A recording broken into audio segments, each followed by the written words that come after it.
So I'm going to do a video on the 5 potential types of matrices. Like the movie, well, there are other types of matrices, and there are 5, and they are like the one like the movie, which is machine. Then there's one that's a laboratory ran by doctors. There's one that is an alien body, like an orgasmatron is what they call it, where brains are inside of an alien body. Then there's a real life matrix, which is not a good realistic matrix, but it is for someone who doesn't understand how to solve the geometrical complex of picometers cubed. But basically, there's, like I said, the machine, the alien body, the lab, the real life matrix, and a magical matrix that's filled with gods and demons and weird energies that nobody knows about and stuff like that. So we're not going to worry about a magical matrix because there are no rules to that. A magical matrix, you have all the power just as much as they do. So we can eliminate that. These are the ultimate matrices. So, okay, so next we go to the alien body. The alien body could be this big giant brain that creates connections to other brains and tells them what to think.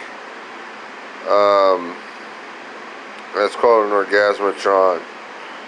And that is maybe a potential. But it would have to keep you alive in some way. You also got to think about the physics of an alien with brains in its body. You have to realize that it has to survive by some way of survival, and then it has to move, or at least has to be fed, and most likely, if it's biological, at some point it's going to die, or it could die, unless it was immortal. Well, it could be also immortal, but I would say at some point there's going to be corruption. The brains are going to go corrupt. Almost all forms of particles or energy could not work unless it was asymmetrical and potentially interacting to finally undergo a theory of decay. It doesn't necessarily have to absolutely decay, but there's a decay process for anything that is unstable that has the ability to react. So most likely at least 50% of the possibility that even an alien body is eventually going to go corrupt. It's just the law of random energy that has the ability to react in some way. It has to, if there is a variable amount of energy in various types of particulates, it's eventually going to go corrupt. It can't possibly sustain perfection. Perfection is necessary in biology to survive, and I don't see it happening in any type of universe that we might not know about. So, okay, so the alien body at some point is probably a lie. Then there's the lab. Okay, so we did the machine, the lab, the real life, or we did the machine, the alien body. The real life matrix is just stupid. The magical matrix, you have all the power that they have. the alien body, the machine, the matrix on the machine, on the movie The Matrix. You can take your nails and rake it across the back of your head, and you can tell from all the way around that there's nothing in your head like the movie. I mean, that's just one way. You can cut off your finger. You can stick a hot poker up your private Captain Brown Eye. You can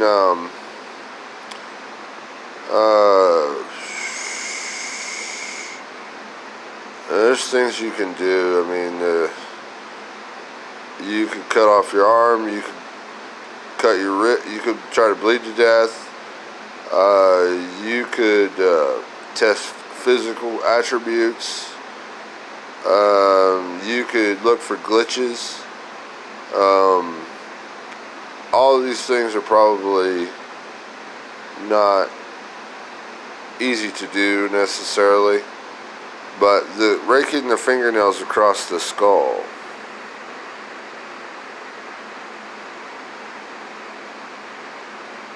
real deeply with force,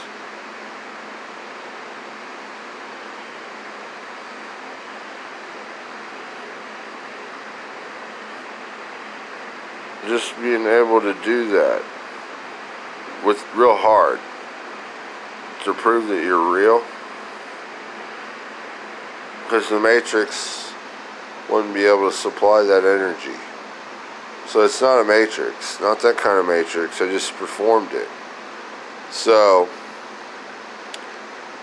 then there's the lab matrix. This is the toughest one. Besides the alien body, the unknown alien body is, we don't know exactly about it, so it's a potential. All the other matrices are false. There's only one more left. That's the lab. So the lab brain connection is all about picometers cubed. So like, you'd have to take basically some type of biological life made of energy of the universe, and then you would have to basically wire it up with whatever particles were in your universe. And again, perfection is necessary here, and then stability is also necessary, because we are very stable, and what you're seeing now is stable. So I mean, it has to be concise, very precise. So therefore, I highly doubt that it's even possible to create a thing in even the human brain, what we know about our own lives currently. It's not even possible to really create a matrix inside of some brain. And you know, lab means your brain is in a jar, the lab brain, and you would have to create like something small, unless your particles were huge and you had all different kinds of particles, and from small to large. It has to be a totally different spectrum of particles that probably could react completely different. You wouldn't really, we can't measure it while we're in the matrix. It's not possible. While you're in the matrix, there would be no physics. But you have to make what you call knowledge out of the principles. You have to create the principles.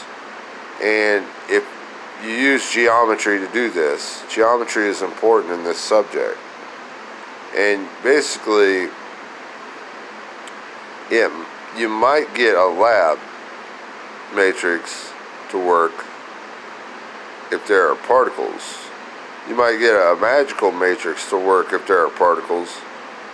You might get an alien matrix to work if there are particles. The movie The Matrix most likely doesn't probably work. It probably doesn't work. The movie is the farthest thing from the real Matrix, besides a real life Matrix situation. A real life Matrix situation is this video. But no, I don't. It doesn't matter if it's inside of you. It's dimensionally all about the tiniest volume, which is probably somewhere between meters cubed and 2 or 3 rows of zeros less than that. Can't really, I highly doubt any particles are going to get any smaller than that. It would be a useless particle and have no energy if it did. That's just a fundamental principle of anything and everything. And it don't matter where, when, why, or how, or who. So, most likely, unless the particles are going to work in some way we can't fathom, it's highly unlikely that we are in a matrix. It could be that there are 5 ultimates, and those are the most ultimate, most powerful theories. So most likely we're not in a matrix, and this is reality. I mean, do your research. It all starts with geometry. It's all about the imagination and construction and the distribution of geometry. You use algebra, calculus, whatever. You build it, explain it. But I'm going to say, just from thinking outside the box, not really doing a whole lot, too much extreme math, I'm going to say we're not in a matrix, and it's probably very likely that we're not. Highly likely that we're not. Any evil bastard that would create something like that is the worst thing that ever happened. And then an alien or magic or a god, that's pretty evil too. And a real life situation where you believe there's a matrix like what we're going through at this moment, not a good idea to deal with, but no big deal. If you're logical, it doesn't matter if you're in the matrix. What really matters is that you find out about it. You need to find out about it. So, alright, this ends the video. I'm going to say we're not in the matrix, and this is your lucky day. Thanks for watching. Peace.